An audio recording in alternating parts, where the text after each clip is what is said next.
Good evening. Each night we're talking about how do we get all these churches, and there's a lot of reasons.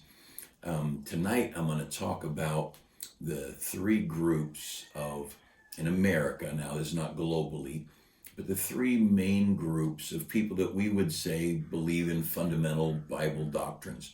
Now, if you didn't see last night's, I put together the basic Baptist beliefs, and then the basic fundamentalist beliefs. The fundamental meaning the fundamental things from our Bible, and then the Baptists, those who more strictly cling to that New Testament church. We've looked at that map in the past, and if you're new, if you haven't watched the prior ones, there's a whole string of churches whose roots were in Catholicism, and then there was the Protestant Reformation. So you had Catholicism, then the Protestant Reformation comes along.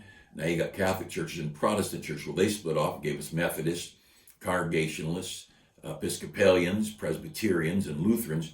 So now we've got all these Protestant to protest from within. They were once within the Catholic Church and they broke off.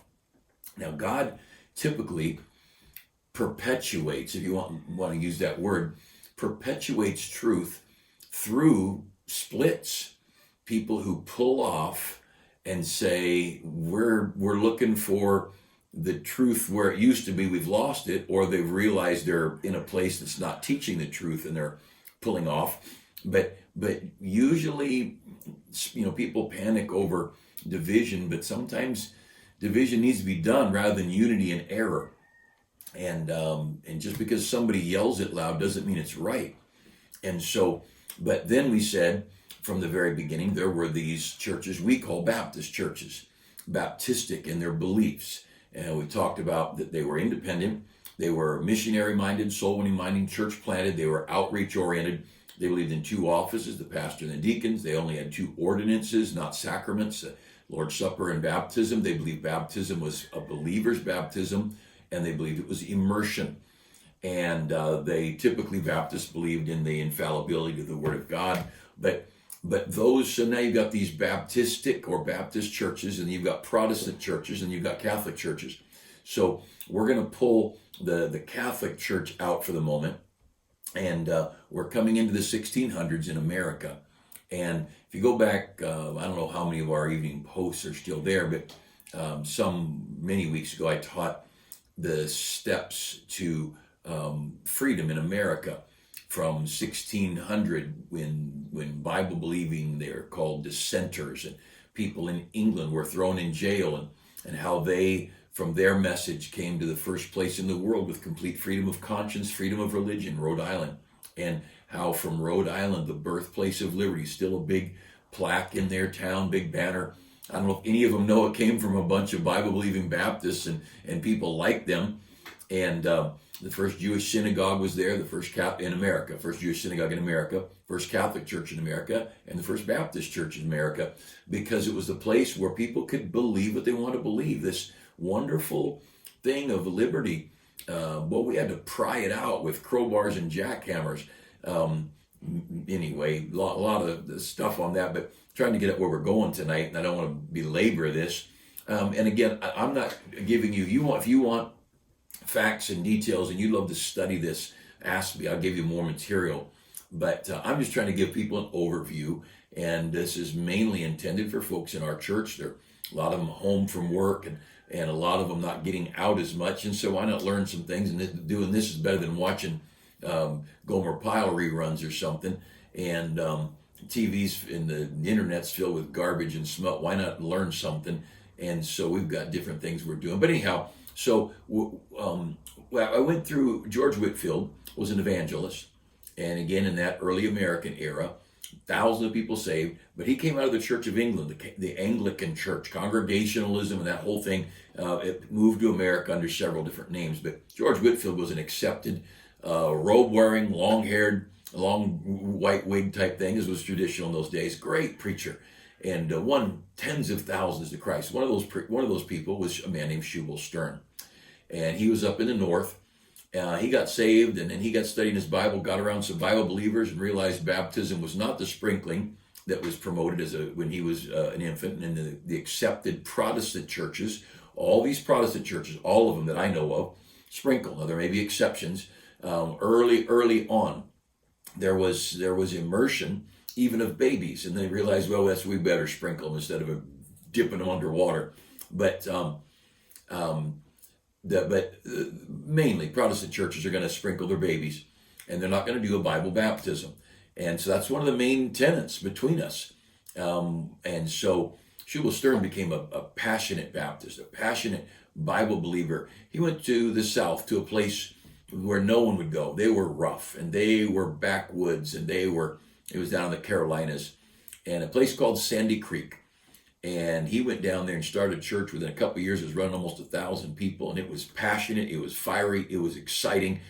And they started in the next, 50 years, 80 years, maybe a little longer. But basically, from that church, they could trace 1,000 churches that were started. And that's pretty well going to say where what we call the Bible Belt came from. Baptist churches, Bible-believing churches, pastors, deacons, who baptized only people who believed. They baptized by immersion. They had the Lord's Supper and baptism as their only ordinances. Pastors and deacons, the only two church offices. They believed in being independent churches, although a lot of them did have associations. Hey, let's all of us get together. And so all the churches in that area would get together once a year for a conference, or twice a year, or whatever. And then the churches over here would get together. And then some names are stuck on them. Are you going to go to the conference? Well, which one? Well, the one over at Sandy Creek, or the one over there in this. And so they got names. So they were loose associations, no authority over each other, because the Bible-believing people were independent. They believed in being independent. And so that's that southern group. Now, quick thought on this. We tend to drift down. Rarely do we get stronger and stronger and stronger. Rarely do we get more and more freedom oriented, more and more patriotic oriented. We get older, we get tired, and we get kind and gracious. And Grandpa's easier. How many people looked at their dad when they were a grandpa and say, "Man, you were so hard on me, and you want me to be good to my kids." And Grandpa's harder on his own kids, and then Grandpa often will tell his own children, "Oh, you lighten up on your kids a little bit." We do. As we get older, we tend to get more gentle, and I don't know if that's true of everybody, but I think it's a general tendency. And the fight, it is a fight to stay right. It's a fight to keep your mind right and your morals right, to keep your Bible reading, keep your soul winning, keep your ministry involvement. It's a fight for a church to keep passionate, because it costs money and it takes a lot of work from the church's part. It's easier to sit back and have a good choir, have a church potluck once a month, have a pastor who can teach you a good Bible lesson, and maybe nobody's getting saved, but we're edifying the believers. Well, that New Testament church is a church where people are getting saved. And here at our church, in recent weeks, we've had many people saved. We've had people baptized. During this COVID-19 time, we baptized, and we're 38 years here at our church, and we're basically desperately seeking to be what we've always been, but it's work, and it is a lot of work. So we've got these churches, and then of course politics and things get involved. Well, the Southern Baptists, this southern area of Baptists, some of the people up in the north, they had universities up there. They had the Ivy League schools, and those Ivy League schools were Protestant schools. And so there was an influence there.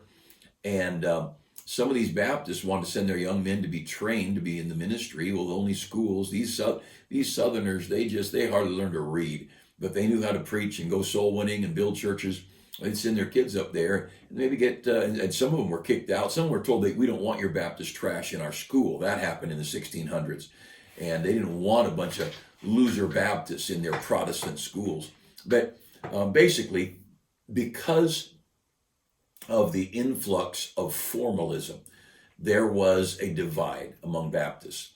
The Baptists in the North, Virginia and North, they tended to be a little more formal. They'd been influenced by the Protestantism. And Protestant, of course, came out of the Catholic Church, and you got the robes, and you've got the more somber services. You've got more of a teaching type ministry. And the South, you've got the woodsmen with homespun clothes, and they come to church with their flintlocks and muzzle loaders, And so there was eventually, and I think there's a lot of political reasons. Well, but eventually there was the Northern Baptists and the Southern Baptists, and so now we've got two groups of Baptists here. Okay, and then the next step, and both these groups, that division was not over Bible doctrine; it was over the spirit of the church.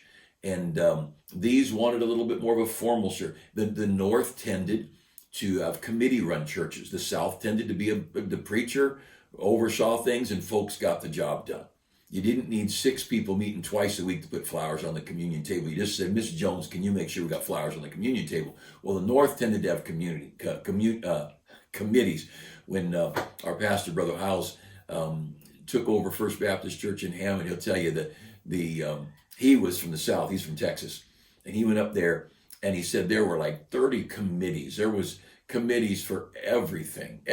Decorated committees. He moved into his office and he hung a couple of pictures of his family in his office. And then he was gone. He came back later. His pictures were down with a note saying, if you'd like to hang anything in your office, see the decorating committee. And boy, that didn't sit really well. But that's what developed up there. A committee-run church. And so you see, those weren't Bible doctrines about Bible. We believe the Bible, or we believe in salvation by grace and heaven and hell. And it wasn't about Bible. It was about practicality. It's about applications. And so there was now a North type of Baptists and a Southern type, and it just became known them Northern Baptists. Well, it's just a reality. Well, eventually the Northern groups, they formed into what they called the American Baptists. There are still American Baptists in America. The Southern ones tended to be called the Southern Baptists. And at one point, churches were just kind of all lumped into this thing. Whether you were joined anything or not, you just kind of got pitched into this. But now in the midst of this, we also have these Protestants. And many of them were a mess in some areas, but they're growing. They're in a free land, and people were getting freedom of religion, and they found out you can have Methodists and Jewish people and Baptists all in the same town, and what do you know? You can get along. But understand again, this is a process. This wasn't, people just don't snap their fingers and change. We are what our background is. And it's just an awkward thing. It's like a Prince and the Pauper. That's a great story, but it's not real. It doesn't happen that way. The pauper does not walk into the palace and fit and make it all happen. Now, so we're talking about Protestants. Now, there's 3 groups. You've got a Northern Baptist or American Baptist. You've got the Protestants, and then you've got the Southern Baptist. And the Southern Baptist now is a very strict denomination of sorts. Not a denomination, but it's more than an association. And then among the Protestants, you got Methodists and Presbyterian and Congregationalists and Lutherans. You got a whole bunch of them. But out of that group of Protestants, there were some people who realized, you know what, that book's the Word of God. And they, like George Whitefield, started preaching the gospel and getting people saved. And out of those Protestant groups came great evangelists like Charles Finney and Dwight Moody and Billy Sunday. Very, very famous men who they came out of Congregational church, Presbyterian churches. And even as late as when I got saved, there was a man down in Florida, and he had a paper that went out, and he was a fighting fundamentalist Presbyterian. Didn't baptize anybody, and they had their church hierarchy, and they were in a denomination. But and then there's independent Presbyterians. People, you see, they split off. We're not going to be a Presbyterian. We're going to be an independent Presbyterian, and we're not going to be in the Missouri Synod of the Lutherans. We're going to break off, and we're going to have our own synod or our own group. And see, splits. People realize, boy, our group is becoming compromised. We naturally go down, and so they split off and get more conservative. So you've got a group of people, and that middle group, they gave us most of the Bible churches, most of the community churches, and you go across to America to the non-denominational Bible-believing churches. Now, there's non-denominational churches that don't believe a thing, but there are Bible-believing churches. Most of them, they have Protestant roots, and that's why a lot of them won't baptize converts.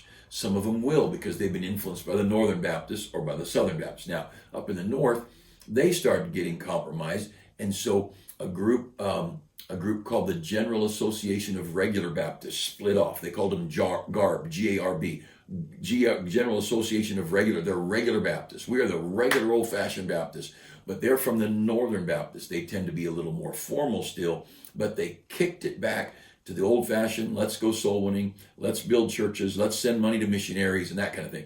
Well, down in the South, they also began to drift, and groups would branch off, and you started getting different groups from the South. They were more loosely organized, they were more evangelistic, their services were more relaxed and more exciting. The Southern churches, you'd have a lot more amens and a lot more exciting spirit.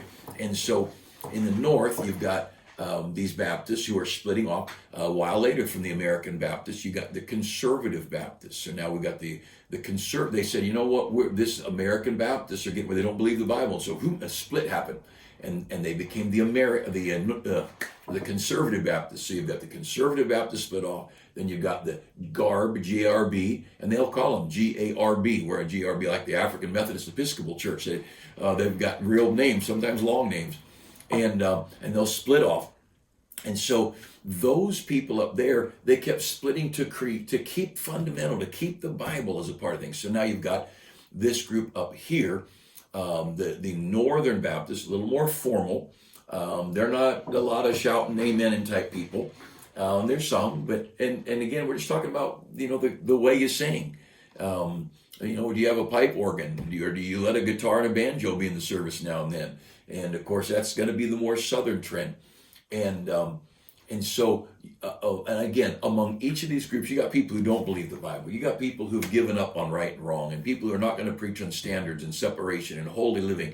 And if you're a child of God, you've got to be holy. 1 Peter 1:15 and 16 says, as he which hath called you is holy, so be ye holy in all manner of conversation. As it is written, be holy, for I'm holy. You can get saved and have an awful lot of junk in your life, but you can't walk with God and be filled with the garbage of the world. Just can't do it. So we start talking about, where did all these churches come? Well, the people in the South, you get up to, the late 1800s, early 1900s, late 1800s, you get a Bob Jones Sr., a Methodist.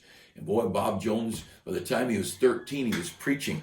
Organized his own church at 14 years old in his neighborhood, ordained a Methodist preacher. By the time he's 16, 17, he's preaching revival meetings. Eventually he started Bob Jones University in Greenville, in the South Carolina. I'm so bad with geography. Started Bob Jones University. Well, that church didn't teach baptizing converts, but he did teach old-fashioned Bible believing and let's preach the gospel. And he was a fiery preacher. But each of his sons that took over it kind of drifted some, like everything does drift. It tends to drift, not always. But Bob Jones split off, and he became this solid, but he's still a Protestant. Well, this is about the same time you get a guy named J. Frank Norris down in Fort Worth, Texas, and Norris split off from the Southern Baptists. Because the Southern Baptists were drifting and compromising. So he split off, and he started a group of Baptists. And you got Dr. Lee Robertson in Chattanooga, Tennessee, and he split off the Southern Baptists. And so he's got a group in Chattanooga, and there was a group there called the Southwide Baptist Fellowship. And then there's the J. Frank Norris crowd, and some of the men he worked with. And there is a group that developed out of that called the Baptist Bible Fellowship. Now you got BBF, Baptist Bible Fellowship Church, and you got the Southwide Baptist Fellowship churches, and little by little these people are splitting off, and it's just how do we get all these churches?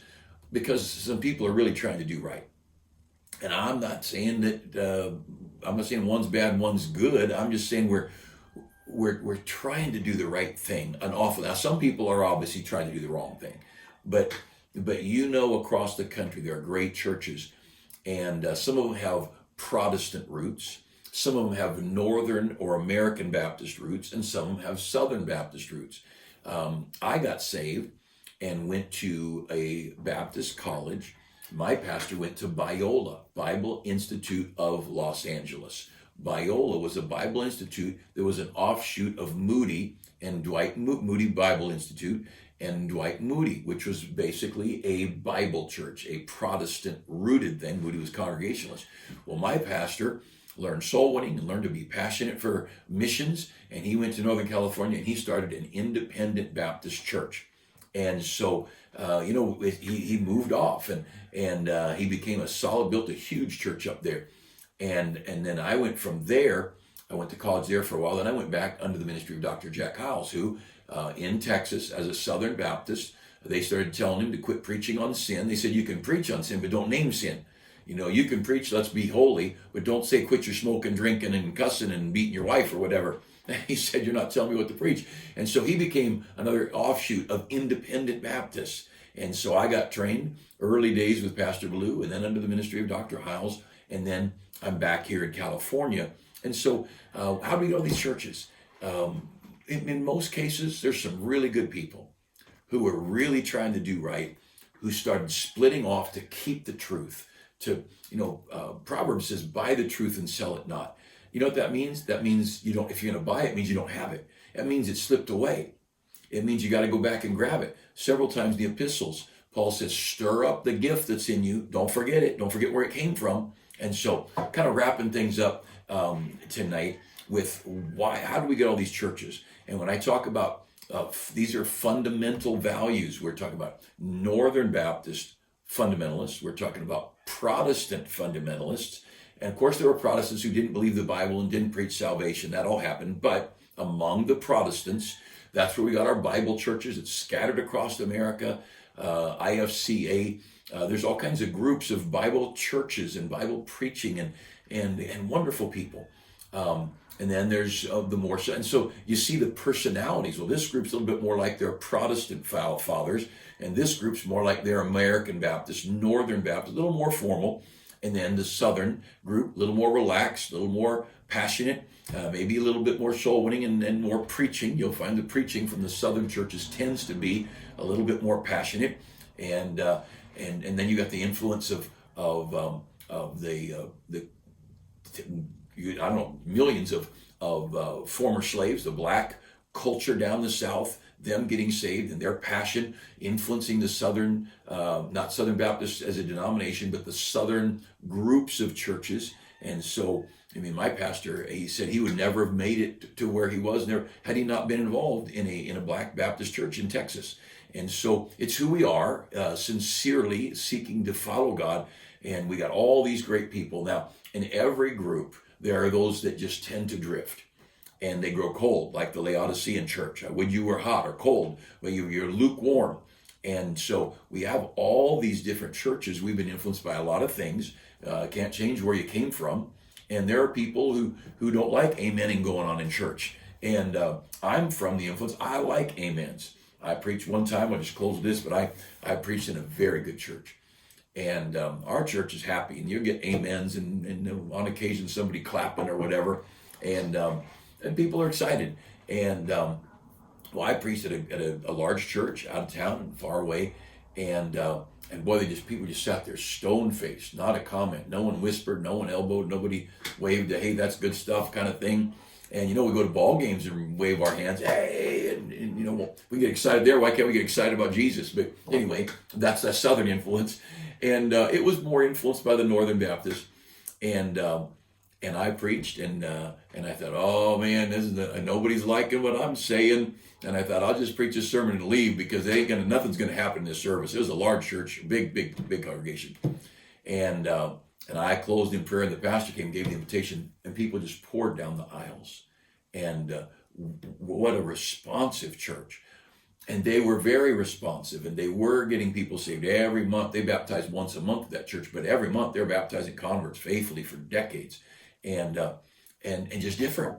It's just different, but faithful, good, God-fearing people, love their Bibles, and so that's kind of wrapping this thing up. And all around the world, things split because of preference, but often in America, a lot of the split was because somebody's trying desperately to preserve the truth of the Word of God.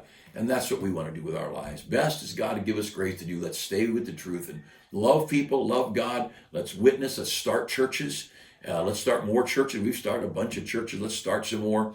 And we're approaching our 40th year as a church. God gives us grace to stay here and do that. And what a wonderful thing that we've got to do these things for God and His glory, not because we're good, but because He's good. Have a great night. And don't forget tomorrow night, we'll be in church, parking lot church, online church, and then we'll be in the auditorium. Our Wednesday night kids class is up and running. Have a good day tomorrow, and we'll see you at church tomorrow night.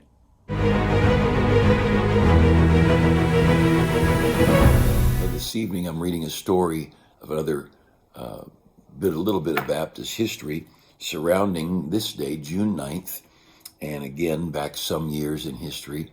1773 is a story, just a brief overview of a young man by the name of John Corbley. John Corbley was born in Ireland in 1733. At the age of 14, he agreed to be an indentured servant, to work basically as a slave, and in order to earn passage to the New World and to America. And so after he'd paid his 4 years of diligent labor and hard work, he was able to move to Virginia. Shortly after moving there, he met John Goddard, a preacher, and it was there that he got saved, and shortly after there was baptized. Few men have suffered for Christ as John Corbley did. He just chose to serve God, and whatever God wanted to have in his life, that was what he accepted. He had one plan, and that one plan was to serve God and to tell people of Christ, and whatever else happened was just a part of the world that he lived in. And we live in such a soft world, and I mean me and most of you, we live in such a bad day for us is having to wait too long in the doctor's office. So just a few words about John Corbley. He preached a lot in Virginia, and that was in the days when Virginia was still persecuting Baptists severely. And again, we're in the early 1700s, and he was in jail often, a very famous Culpeper jail. They jailed a lot of Baptists. Many, many famous preachers preached through the bars of the Culpeper jail. He was also in the Orange jails. After he got out of jail, a lengthy time there, he was often drug out of jail, just drug around by his hair behind some thug or authorities, and drug behind horses. In 1771, Corbley moved his family to a frontier settlement in Pennsylvania, and he planted the Goshen Baptist Church. While he was there, he planted 30 other Baptist churches all across Virginia, Pennsylvania, and Kentucky. He moved out to that main Goshen Baptist Church is now called the John Corbley Memorial Baptist Church. That's today, after all these years. One of Corbley's worst trials he wrote about was as he was out moving west in the frontier, starting churches. He was planting churches and trying to reach people. At one point, he lived only about a mile from the church that he had started and was pastoring, and so they were walking, and the family was walking ahead, and he was lingering behind some with his scriptures and just thinking through the passages and thinking through the scriptures for the day. He says, this is a quote from one of his letters to a pastor in Philadelphia. "Not suspecting any danger, I walked behind 200 yards with my Bible in my hand, meditating.